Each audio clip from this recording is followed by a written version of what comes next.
এইবার আমরা আসি অ্যাডজেক্টিভের বিষয়ে। তো আগেই আমরা বলেছি যে অ্যাডজেক্টিভ সেই সমস্ত ওয়ার্ডদেরকে বলে যে সমস্ত ওয়ার্ডরা নাউনের সম্পর্কে কিছু বলে। তো আমরা আজকে দেখব যে এই অ্যাডজেক্টিভকে প্রধানত দুটো ভাগে ভাগ করা যায়। একটা হচ্ছে ডেসক্রিপটিভ অ্যাডজেক্টিভ আর একটা ডিটারমিনার অ্যাডজেক্টিভ। এই ডেসক্রিপটিভ অ্যাডজেক্টিভকে আবার দুটো ভাগে ভাগ করা যায়, একটা প্রপার অ্যাডজেক্টিভ আর একটা কোয়ালিটি অ্যাডজেক্টিভ। তো প্রপার অ্যাডজেক্টিভ বলতে আমরা কি বুঝি? প্রপার অ্যাডজেক্টিভ বলতে আমরা বুঝি যে সমস্ত অ্যাডজেক্টিভগুলো প্রপার নাউন থেকে এসছে। আর কোয়ালিটি অ্যাডজেক্টিভ বলতে আমরা কি বুঝি? যে সমস্ত অ্যাডজেক্টিভগুলো নাউনের বা প্রোনাউনের কোয়ালিটি প্রকাশ করে।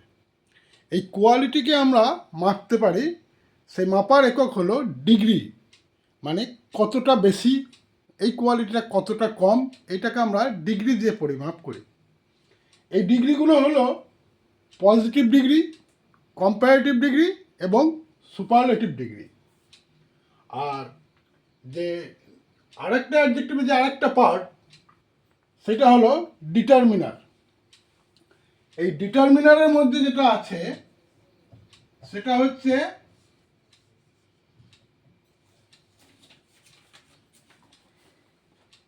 ডিটারমিনারের মধ্যে যারা আছে সেগুলো হচ্ছে প্রোনাউনের কিছু কিছু অংশ যারা ডিটারমিনার হিসাবে থাকে এবং যারা অ্যাডজেক্টিভের কাজ করে। কিছু কিছু প্রোনাউন, সব প্রোনাউন না, কিছু কিছু প্রোনাউন। আর একটা হলো কোয়ান্টিটি অ্যাডজেক্টিভ। কোয়ান্টিটি মানে পরিমাণ যেটাকে বোঝায়, অর্থাৎ সাম, লিটিল, ফিউ ইত্যাদি। আরেকটা যে নিউমেরিয়াল অ্যাডজেক্টিভ। নিউমেরিয়াল অ্যাডজেক্টিভ কোনগুলো?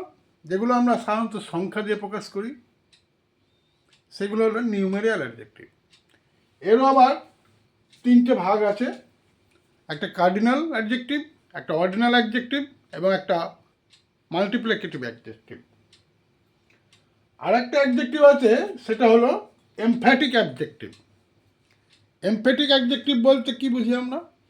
যে সমস্ত ওয়ার্ডগুলো নাউনের আগে বসে এবং সেই নাউন সম্পর্কে একটু জোর দিয়ে কথা বলে, সেগুলো হলো এমফ্যাটিক অ্যাডজেক্টিভ।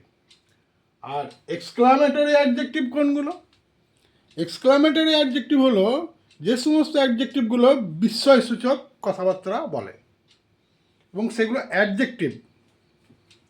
আর একটা অ্যাডজেক্টিভ হলো যেগুলো সমস্ত আর্টিকেলস, অর্থাৎ এ অ্যান্ড ডি, এরা প্রত্যেকেই অ্যাডজেক্টিভ এবং এরা হলো সবাই ডিটারমিনার অ্যাডজেক্টিভ। এরপরে যে অ্যাডজেক্টিভ সময় আরও বিস্তারিত আলোচনা হবে আমার পরের ক্লাসে। আজকে এ পর্যন্তই। থ্যাংক ইউ সকলকে আমার এই ভিডিও দেখার জন্য ধন্যবাদ।